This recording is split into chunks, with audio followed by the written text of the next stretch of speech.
ഒരു കാലത്ത് അമേരിക്കയുടെയും റഷ്യയുടെയും ചൈനയുടെയും മാത്രം കുത്തകയായിരുന്ന സൈനിക മേഖല ഇന്ന് സാങ്കേതിക വിദ്യയുടെ വിസ്ഫോടനത്തിൽ പുതിയൊരു തലത്തിലേക്ക് എത്തിയിരിക്കുകയാണ്. ലോകരാജ്യങ്ങൾക്കിടയിൽ എന്നും ഒരു വിചിത്ര രാജ്യമായി കണക്കാക്കപ്പെടുന്ന ഉത്തര കൊറിയ ഇപ്പോൾ ഈ മാറ്റങ്ങളുടെ മുൻനിരയിലേക്ക് കടന്നു വന്ന് ലോകശക്തികളെ ഞെട്ടിക്കുകയാണ്. ആണവായുധങ്ങളുടെ ഭീഷണിക്കപ്പുറം നിർമ്മിത ബുദ്ധിയും ഡ്രോൺ സാങ്കേതിക വിദ്യയും ഉപയോഗിച്ചുള്ള സൈനിക വിപ്ലവമാണ് കിം ജോങ് ഉന്നിന്റെ പുതിയ തന്ത്രം. ഈ നീക്കം കേവലം ഒരു പരീക്ഷണമല്ല, മറിച്ച് ലോകത്തിലെ ഏറ്റവും വലിയ സൈനിക ശക്തിയായ അമേരിക്കയെ പോലും വെല്ലുവിളിക്കാൻ ശേഷിയുള്ള ഒരു വലിയ പദ്ധതിയുടെ തുടക്കമാണത്. കിം ജോങ് ഉന്നിന്റെ പുതിയ തന്ത്രം നമുക്കറിയാം. ഉത്തര കൊറിയൻ ഭരണാധികാരി കിം ജോങ് ഉൻ തന്റെ രാജ്യത്തിന്റെ സൈനിക ശക്തിക്ക് ഒരു പുതിയ മാനം നൽകാൻ തീരുമാനിച്ചിരിക്കുന്നു. ഈ ദൗത്യത്തിന്റെ മുൻപന്തിയിലുള്ളത് ആർട്ടിഫിഷ്യൽ ഇന്റലിജൻസ് അധിഷ്ഠിത ഡ്രോണുകളാണ്. അടുത്തിടെ നടന്ന ഡ്രോൺ പരീക്ഷണം ഈ ലക്ഷ്യത്തിന്റെ വ്യക്തമായ സൂചന നൽകുന്നു. കിമ്മിന്റെ നേരിട്ടുള്ള മേൽനോട്ടത്തിൽ നടന്ന ഈ പരീക്ഷണത്തിൽ കുംസോങ് പരമ്പരയിലെ ഒരു ഡ്രോൺ കൃത്യമായി ലക്ഷ്യം തകർക്കുന്നതിന്റെ ചിത്രങ്ങൾ കൊറിയൻ സെൻട്രൽ ന്യൂസ് ഏജൻസി അഥവാ KCNA പുറത്തുവിട്ടു. ഈ പരീക്ഷണ വിജയം കിമ്മിനെ സംബന്ധിച്ചിടത്തോളം ഒരു വഴിത്തിരിവായിരുന്നു. ഡ്രോണുകൾ ഇനി മുതൽ ഉത്തര കൊറിയൻ സൈന്യത്തിന്റെ പ്രധാന ആയുധമായിരിക്കുമെന്ന് അദ്ദേഹം പ്രഖ്യാപിക്കുകയും AI സാങ്കേതിക വിദ്യയുടെ വികസനം വേഗത്തിലാക്കാനും ഡ്രോൺ ഉൽപാദനം വർദ്ധിപ്പിക്കാനും സൈന്യത്തിന് നിർദ്ദേശം നൽകുകയും ചെയ്തു. എന്തുകൊണ്ടാണ് ഉത്തര കൊറിയ ഡ്രോണുകളിൽ ഇത്രയധികം ശ്രദ്ധ കേന്ദ്രീകരിക്കുന്നത്? ഇതിന് പല കാരണങ്ങളുമുണ്ട്. ആദ്യത്തേത് സാമ്പത്തിക ലാഭമാണ്. ഒരു പരമ്പരാഗത യുദ്ധവിമാനം നിർമ്മിക്കാനും പരിപാലിക്കാനും വലിയ ചിലവാണ്. എന്നാൽ ഡ്രോണുകൾക്ക് ഇതിന്റെ ഒരു ചെറിയ ഭാഗം മാത്രം മതി. അതേസമയം അവയ്ക്ക് യുദ്ധവിമാനങ്ങൾ ചെയ്യുന്ന പല കാര്യങ്ങളും ചെയ്യാനും കഴിയും. രണ്ടാമതായി ഇവയുടെ പ്രവർത്തനക്ഷമതയാണ്. മനുഷ്യരെ ഉപയോഗിക്കുന്നതിന് പകരം ഡ്രോണുകൾക്ക് വിശ്രമമില്ലാതെ പ്രവർത്തിക്കാൻ കഴിയും. മൂന്നാമതായി ഡ്രോണുകൾക്ക് സ്വയം പ്രവർത്തന ശേഷിയുണ്ട്. അതായത് മനുഷ്യന്റെ സഹായമില്ലാതെ തന്നെ ലക്ഷ്യസ്ഥാനത്തേക്ക് സഞ്ചരിക്കാനും ആക്രമണം നടത്താനും അവയ്ക്ക് എളുപ്പത്തിൽ സാധിക്കും. ഈ കഴിവുകൾ ഡ്രോണുകളെ ആധുനിക യുദ്ധമുഖത്ത് ഒഴിച്ചുകൂടാനാവാത്ത ആയുധമാക്കി മാറ്റുകയാണ്. ഉത്തര കൊറിയയെ പോലെ സാമ്പത്തികമായി പിന്നോക്കം നിൽക്കുന്ന ഒരു രാജ്യത്തിന് കുറഞ്ഞ ചെലവിൽ വലിയ സൈനിക ഭീഷണി ഉയർത്താൻ ഇത്തരം ഡ്രോണുകൾ സഹായിക്കും. ഒരു വലിയ ശക്തി പദവി നേടാൻ ഡ്രോൺ സാങ്കേതിക വിദ്യ നിർണായകമാണെന്ന് കിം വിശ്വസിക്കുന്നു. അന്താരാഷ്ട്ര ഉപരോധങ്ങളെയൊക്കെ മറികടന്ന് സാങ്കേതികമായി സ്വയം പര്യാപ്തമാവാനുള്ള ഉത്തര കൊറിയയുടെ ശ്രമങ്ങളുടെ ഭാഗം കൂടിയാണ് ഈ നീക്കം. ഇനി നമുക്കിതിലെ നിർണായക പോയിന്റിലേക്ക് പോകാം. റഷ്യ ഉത്തര കൊറിയ ബന്ധം. ഉക്രൈൻ യുദ്ധത്തിൽ നിന്നുള്ള പാഠങ്ങൾ ഉത്തര കൊറിയയുടെ ഈ പുതിയ സൈനിക തന്ത്രത്തിന് പിന്നിൽ റഷ്യയുമായുള്ള വർദ്ധിച്ചു വരുന്ന സഹകരണമാണ് പ്രധാനപ്പെട്ട കാരണം. ഉക്രൈൻ യുദ്ധത്തിൽ റഷ്യ ഡ്രോണുകൾ ഉപയോഗിച്ചതിൽ നിന്ന് ഉത്തര കൊറിയ പാഠങ്ങൾ ഉൾക്കൊണ്ടിട്ടുണ്ടെന്ന് സൈനിക വിദഗ്ധർ അഭിപ്രായപ്പെടുന്നു. റഷ്യൻ സേന ഉപയോഗിച്ച ഡ്രോണുകൾ ഉക്രൈൻ സൈന്യത്തിന് വലിയ നാശനഷ്ടങ്ങൾ വരുത്തിയിരുന്നു. ഇത്തരം അനുഭവങ്ങൾ ഉത്തര കൊറിയയുടെ ഡ്രോൺ വികസനത്തിന് പ്രചോദനമായി. റിപ്പോർട്ടുകൾ അനുസരിച്ച് 2024 ഉത്തര കൊറിയ ഏകദേശം 10,000 സൈനികരെ റഷ്യയിലേക്ക്, പ്രത്യേകിച്ചും കുർസ്ക് മേഖലയിലേക്ക് അയച്ചിരുന്നു. ഇതിന് പകരമായി ഉത്തര കൊറിയ റഷ്യക്ക് പീരങ്കി ഷെല്ലുകളും മിസൈലുകളും നൽകി.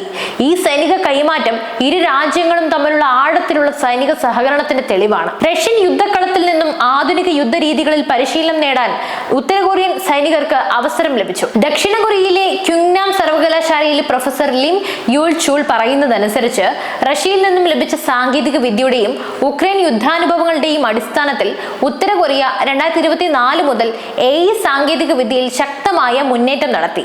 ഇതിന്റെ പ്രധാന പ്രത്യേകത എന്ന് പറയുന്നത് AI അധിഷ്ഠിത ഡ്രോണുകൾക്ക് GPS സിഗ്നലുകൾ നഷ്ടമായാലും പ്രവർത്തിക്കാൻ സാധിക്കും എന്നതാണ്. ഇത് ശത്രുക്കളുടെ ഇലക്ട്രോണിക് യുദ്ധതന്ത്രങ്ങളെ മറികടക്കാൻ ഉത്തര കൊറിയയെ സഹായിക്കുന്നു. പരമ്പരാഗതമായി GPS സിഗ്നലുകൾ ആശ്രയിച്ചാണ് ഈ ഡ്രോണുകളൊക്കെ പ്രവർത്തിക്കുന്നത്. ശത്രുക്കൾ GPS ജാമിംഗ് പോലെയുള്ള സാങ്കേതിക വിദ്യകളൊക്കെ ഉപയോഗിച്ച് ഈ സിഗ്നലുകളൊക്കെ തടസ്സപ്പെടുത്തിയാൽ പോലും ഡ്രോണുകൾക്ക് ലക്ഷ്യം കണ്ടെത്താൻ പ്രയാസമായിരിക്കും. എന്നാൽ AI സാങ്കേതിക വിദ്യ ഉപയോഗിച്ച് മുൻകൂട്ടി നൽകിയിട്ടുള്ള അൽഗോരിതങ്ങളെ ആശ്രയിച്ച് പ്രവർത്തിക്കാൻ ഉത്തര കൊറിയൻ ഡ്രോണുകൾക്ക് സാധിക്കുമത്രേ. ഇത് അവയെ കൂടുതൽ കാര്യക്ഷമവും മാരകവുമാക്കുന്നു. പുടിനും കിമ്മും തമ്മിലുള്ള ഈ സൈനിക സഹകരണം വെറും ഒരു കച്ചവട തന്ത്രം മാത്രമായി കാണരുത്. ഇത് അമേരിക്കയുടെ ആഗോള സ്വാധീനത്തെ വെല്ലുവിളിക്കുന്ന ഒരു പുതിയ സഖ്യത്തിന്റെ രൂപീകരണമാണ്. ഒരു വശത്ത് റഷ്യ യൂറോപ്പിൽ അമേരിക്കയുടെ ആധിപത്യത്തെ വെല്ലുവിളിക്കുമ്പോൾ മറുവശത്ത് ഉത്തര കൊറിയ ഏഷ്യ പസഫിക് മേഖലയിൽ അമേരിക്കൻ സഖ്യകക്ഷികളായ ദക്ഷിണ കൊറിയയും ജപ്പാനെയും ഭീഷണിയായി വളരുന്നു. ആഗോള സൈനിക സന്തുലിതാവസ്ഥയും പുതിയ വെല്ലുവിളികളും ഉത്തര കൊറിയയുടെ AI ഡ്രോൺ സാങ്കേതിക വിദ്യ വികസിപ്പിക്കാനുള്ള നീക്കം കൊറിയൻ ഉപദ്വീപിലെയും ലോകത്തിലെയും സൈനിക സന്തുലിതാവസ്ഥയെ സാരമായി ബാധിക്കും. കുറഞ്ഞ ചെലവിൽ വലിയ സൈനിക ഭീഷണി ഏറ്റുമുട്ടലിനെ ഉയർത്താൻ ശേഷിയുള്ള ഡ്രോണുകൾ അന്താരാഷ്ട്ര സമൂഹത്തിന് ഒരു പുതിയ വെല്ലുവിളിയാണ്. ദക്ഷിണ കൊറിയ, ജപ്പാൻ, അമേരിക്ക തുടങ്ങിയ രാജ്യങ്ങൾ ഈ സംഭവ വികാസങ്ങളിൽ കൂടുതൽ ജാഗ്രത പുലർത്താൻ നിർബന്ധിതരായിരിക്കും. അമേരിക്കയുടെ സൈനിക തന്ത്രജ്ഞർക്ക് ഈ നീക്കം വലിയ തലവേദനയാണ് ഉണ്ടാക്കുന്നത്. പതിറ്റാണ്ടുകളായി സൈനിക ശക്തിയുടെ കാര്യത്തിൽ അമേരിക്കയെ വെല്ലുവിളിക്കാൻ ഒരു രാജ്യത്തിനും കഴിഞ്ഞിട്ടില്ല.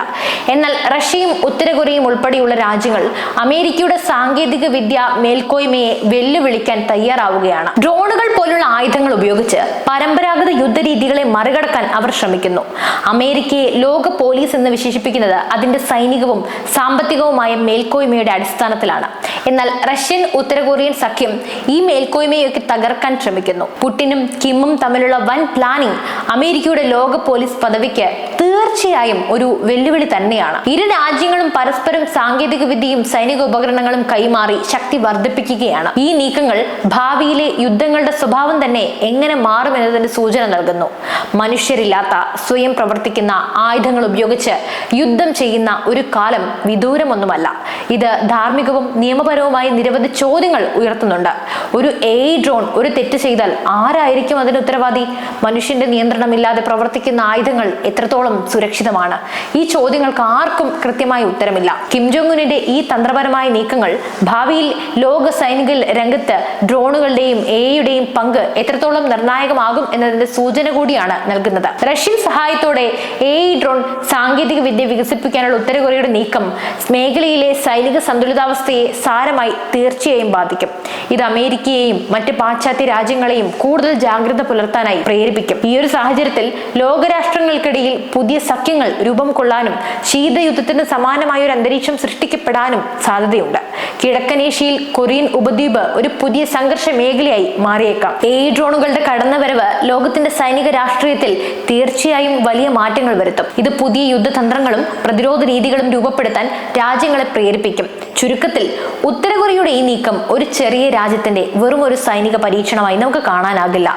മറിച്ച് ലോക സൈനിക ശക്തികളുടെ ക്രമം മാറ്റി എഴുതാൻ ശേഷിയുള്ള ഒരു വലിയ പദ്ധതിയുടെ ഭാഗമാണത്. ഒരുപക്ഷെ ഈ ഡ്രോണുകൾക്ക് സ്വയം തീരുമാനമെടുക്കാനും ആക്രമിക്കാനും കഴിഞ്ഞാൽ അത് മാനവരാശിയുടെ നിലനിൽപ്പിന് തന്നെ ഭീഷണിയായിരിക്കാം. കിം ജോങ് ഉന്നിന്റെ ഈ തന്ത്രങ്ങൾ ഭാവിയിൽ ലോക രാഷ്ട്രീയത്തിൽ വൻ ചലനങ്ങൾ സൃഷ്ടിക്കും എന്നതിൽ സംശയമേയില്ല. ഈ സംഭവ വികാസങ്ങൾ എങ്ങനെ നമ്മുടെ ലോകത്തെ മാറ്റിയെഴുതുമെന്ന് നമുക്ക് കാത്തിരുന്ന് തന്നെ കാണാം. എന്തായാലും നിങ്ങളുടെ ഈ വിഷയത്തെക്കുറിച്ചുള്ള അഭിപ്രായങ്ങൾ തീർച്ചയായും കമന്റ് ബോക്സിൽ രേഖപ്പെടുത്തൂ. മറ്റൊരു വാർത്തയും വിഷയമായി വീണ്ടും എത്തും വരെ നന്ദി. News desk IBN Malayalam.